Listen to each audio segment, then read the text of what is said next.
നമുക്കൊരു സ്പെഷ്യൽ തേങ്ങാ ചമ്മന്തി ഉണ്ടാക്കാവേ.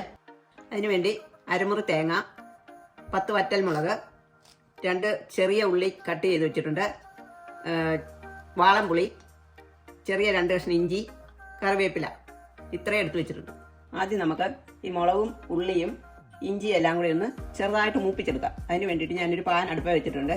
അതിലേക്ക് ഒരു ടീസ്പൂൺ എണ്ണ ഒഴിച്ചു കൊടുക്കാം. ചൂടായിട്ടുണ്ട്. അതിലേക്ക് നമുക്ക് ഉള്ളി അരിഞ്ഞ് വെച്ച് കൊടുക്കാം.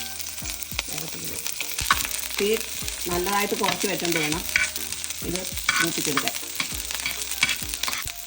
ഇഞ്ചിയും കൂടെ ഇട്ട് കൊടുക്കാം. അപ്പോൾ നമ്മുടെ ഉള്ളി ഒന്ന് ചെറുതായിട്ട് വാടിയിട്ടുണ്ട്. അതിലേക്ക് നമുക്ക് എടുത്ത് വെച്ച മുളക് ഇട്ട് കൊടുക്കാം. ഇതിലേക്ക് നമുക്ക് ആ പുളി, കറിവേപ്പിലയും കൂടെ ഇട്ട് കൊടുക്കാം. ഇനി എല്ലാം കൂടെ കിടന്നൊന്ന് മൂക്കട്ടെ. അപ്പോൾ നമ്മുടെ മുളകും ഉള്ളിയും എല്ലാം നന്നായിട്ട് മൂത്തിട്ടുണ്ട്. ഇനി നമുക്കിത് വാങ്ങി വെക്കാം. കുറച്ച് ചൂടൊന്ന് മാറി കഴിയുമ്പോൾ നമുക്ക് മിക്സിയുടെ ജാറിലേക്ക് ഇട്ടൊന്ന് അരച്ചെടുക്കാം. അപ്പോൾ നമ്മുടെ മുളകും ഉള്ളിയും എല്ലാം ആറിയിട്ടുണ്ട്. അത് നമുക്കൊരു ജാറിലേക്ക് ഇട്ട് കൊടുക്കാം. ആദ്യം ഇതൊന്ന് അരച്ചെടുക്കാം. ഇനി നമുക്ക് 1/2 ടീസ്പൂൺ ഉപ്പും കൂടെ ഇട്ട് കൊടുക്കാം. ഇനി നമുക്കിതൊന്ന് അരച്ചെടുക്കാം.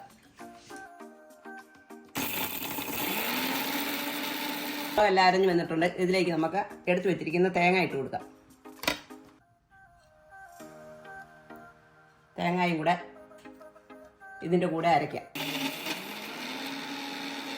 അപ്പം നമ്മുടെ തേങ്ങ അരഞ്ഞിട്ടുണ്ട്. ഇതുപോലെ ശകല തരിയോട് കൂടി അരച്ചെടുക്കണം. ഇതുപോലെ ഇച്ചിരി തരിയിട്ട് അരയ്ക്കണം. ഇങ്ങനെ അരച്ചെടുത്താൽ മതി തേങ്ങ. ഇനി നമുക്കിത് ജാറിനകത്തുനിന്ന് വേറൊരു പാത്രത്തിലേക്ക് മാറ്റി വെക്കാം. എന്നിട്ട് നമുക്കിത് ഇളക്കിയിട്ട് ഉപ്പുണ്ടോ എന്ന് നോക്കിയിട്ട് ഉപ്പ് കുറവാണെന്നുണ്ടെങ്കിൽ ചേർക്കാം. നമുക്ക് എരിവില്ലാത്ത കറിയൊക്കെ ആണെന്നുണ്ടെങ്കിൽ പെട്ടെന്നൊരു കറി ഉണ്ടാക്കണമെങ്കിൽ ഇതുപോലെ ഉണ്ടാക്കിയാൽ മതി.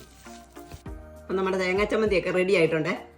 ഒരു അടിപൊളി ചമ്മന്തിയാണ് ഇത്. ചോറിൻ്റെ കൂടെയൊക്കെ കഴിക്കാൻ പറ്റുന്ന ഒരു ടേസ്റ്റുള്ള ചമ്മന്തിയാണ്. അതെല്ലാവരും ഒന്ന് ചെയ്ത് നോക്കിയിട്ട് നല്ലതാണെന്നുണ്ടെങ്കിൽ ഞങ്ങൾക്കൊന്ന് സപ്പോർട്ടും ചെയ്യണം, ലൈക്കും ചെയ്യണം.